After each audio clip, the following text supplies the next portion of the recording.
안녕하세요. 한자 삼락의 심연진입니다. 한자 삼락에 오신 여러분 환영합니다. 오늘은 수요일, 벌써 이제 초순도 이제 다 끝나가요.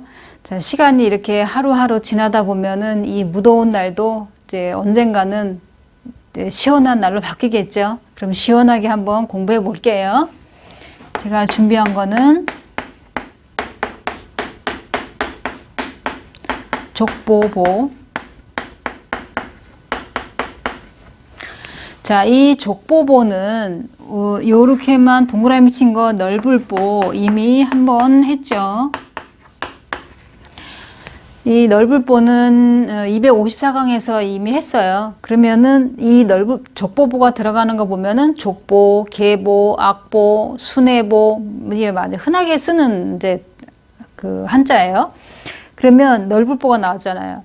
널리 이렇게 흩어져 있는 이게 말씀어는 말도 있지만 이 말씀어가 관련돼 있는 거 보면은 예를 들어서 읽을 독처럼 책, 공부와 관련된 거 아니면 공부할 과처럼 이거는 말씀어는 말과 관련돼 있는 거 말고도 이렇게 공부라든지 책과 관련돼 있는 것들이 있어요. 그러면 여기에 족보보 같은 경우에는 이 넓을보처럼 이렇게 널리 흩어져 있는 이런 우리가 하는 언어라는 것도 있지만은 또 다른 걸로는 이 어떤 문서화되어 있는 거, 이런 거를 연대로 모아서 이게 하나의 어떤 책으로 문서를 이제 뜻한다, 이제 이런 얘기인데, 그러니까 책으로 만들어진 거죠. 그래서 우리도 보면 각자 옛날로 따지면은 그 족보를 보게 되면은 거기에 우리 그 조상부터 해서 차례대로 나 있는 현재의 내 위치 아니면 나의 자식까지 이렇게 쭉 나오는 게 이제 족보잖아요. 아니면 계보를 따진다. 그 계보는 나를 기준으로 했을 때 위로 쭉쭉 이제 올라가도 되고, 아니면 내가 지금 아직은 이게 직함이 좀 높은 데 있다. 그러면 이제 밑에까지 이렇게 쭉 계보를 따진다 할 때 이거 쓰잖아요. 그죠? 그러면 악보도 마찬가지로 처음에 첫 소절부터 해서 마지막까지 이렇게 쭉 음계가 다 나오고 이러잖아요. 이런 것처럼 뭐냐면 널리 흩어져 있는 그런 말들이라든지 이런 것들을 모아서 연대로 모아서 하나의 문서를 만든 거, 그거를 이제 이야기한다, 이런 얘기예요. 그래서 이거는 그 족보보 같은 경우에는 우리가 순회보 할 때도 보자를 이거 쓴다는 거 좀 약간 매치가 안 되는 것 같지만 그래도 이렇게 단어를 꼭 기억을 해두세요. 자, 그 다음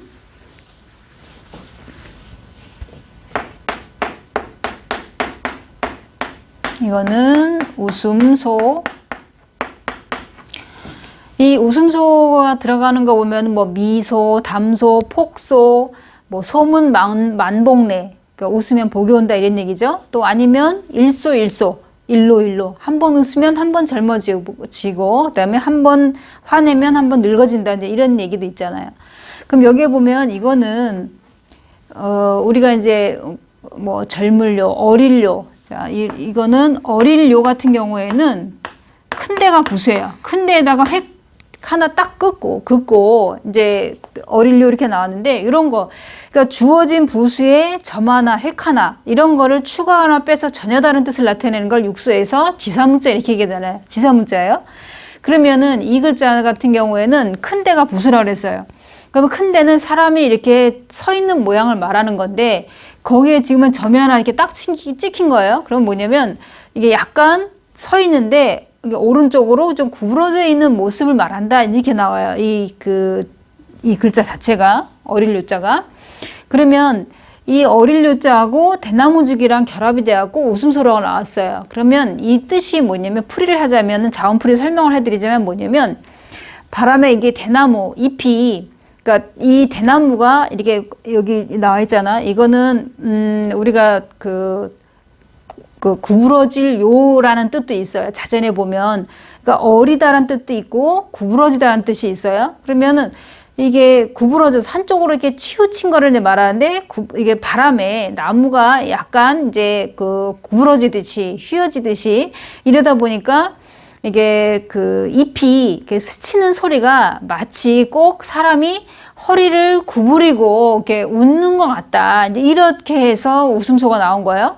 그러니까는 대나무가 있는데 이게 약간 휘어져서 이렇게 구부러져 있는 거, 이런 모양을 말하는데, 이거를 이제 사람으로 바꿔서 말하면, 사람이 이게 약간 허리를 이게 막 깔깔대고 웃으면 우리가 포복절도 한다 이럴 때 막 배를 끌어안고 막 웃고 그러잖아요. 그런 것처럼 이렇게 몸을 이제 구부린 상태에서 웃는 그 모습을 말한다. 이제 이런 얘기예요. 그러면은 대나무 또 이제 다른 뜻으로는 또 어떻게 나오냐면, 이게 어리다 그랬잖아요. 그러니까 나이 어린 사람은 대나무 잎이 이렇게 바람에 흔들릴 때 삭삭 소리가 이제 나는 거예요. 그러니까 그런 것만 봐도 웃는다, 이제 이런 얘기예요. 그만큼 이제 순수한 사람들이 웃음이 많잖아요. 그러니까 사람들이 그러잖아요. 그래, 저 나이 때는 쇳덩이 굴러가는 것만 봐도 웃지. 뭐 이런 식으로 얘기하잖아요. 그러니까 웃음이 많은 거죠. 어린 사람들이. 이제 그런 뜻으로 해석도 있어요, 이거는. 자, 그러면은 또 의심할 의로 넘어갈게요.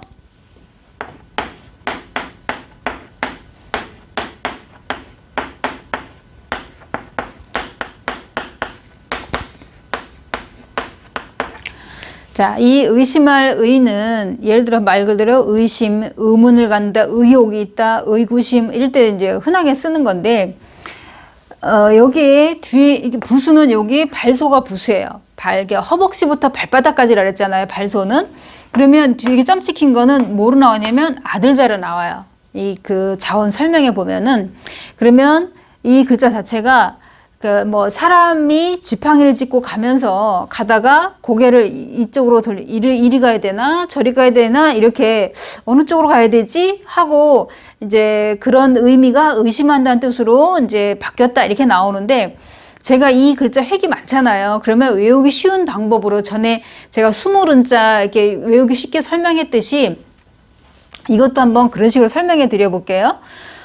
예를 들어, 자, 갑이라는 집안과 을이라는 집안이 있는데 서로 앙숙이에요. 앙숙 정도가 이제 너무 지나쳐요. 예를 들어, 이쪽 집안이 이쪽 집안을 이제 그 자객을 시켜서 여기를 이제 이 집안을 완전히 멸문지화를 이제 만든 그런 목적으로 이제 그 집을 쳤어요. 공격을 했어요. 그러니까 제가 외우기 쉽게 하기 위해서 지금 스토리를 말씀해 드리는 거예요.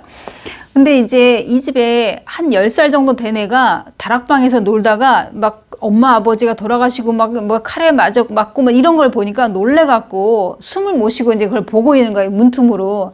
근데 이 자객은 이 가족이 몇 명이나 되는지 모르지만 어른들만 이렇게 막 이제 이렇게 뭐 죽이고 이제 얼른 이제 빠져나간 거죠.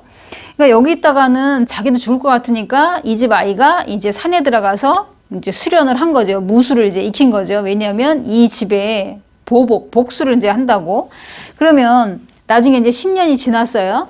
근데 이 집에 이제 나타난 거야. 이 집 아들이, 을의 집안에 아들이 나타난 거야. 어린 아들이 이제 장성에서 나타났어요. 근데 한 번에 봐도 이 집의 아버지랑 너무 닮았어. 그 집의 아들인 것 같아. 딱 봐도. 그러면 저 집의 아들 허벅지, 아마도 우리 집에 내가 저 집을 망하게 했듯이 우리 집에 보복을 하기 위해서 요거는 비수비, 칼, 그 다음에 요거는 화살.